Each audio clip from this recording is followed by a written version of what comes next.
আসসালামু আলাইকুম। কেমন আছেন সবাই? আশা করি ভালো আছেন। আমিও আপনাদের দোয়ায় আলহামদুলিল্লাহ ভালো আছি। আজকে আমি আপনাদেরকে দেখাবো আমি এই দুটি ফুলদানি, তো সুন্দর দুটি ফুলদানি কীভাবে বানালাম, এটা আজকে আপনাদেরকে দেখাবো। এই দুটি ফুলদানি দেখেন,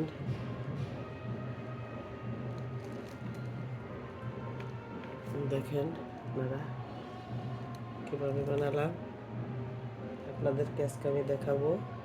প্রথমে আমার কি লাগছে, প্রথমে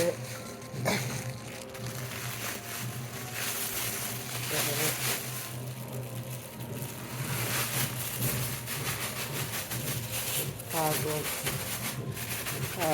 পাশের বাসায় অনুষ্ঠান হচ্ছে, এখানে গান বাজনা করতেছে, তাই একটু শব্দ আসতেছে।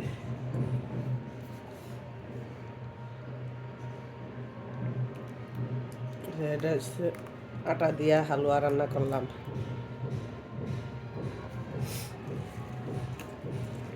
এই কাগজ,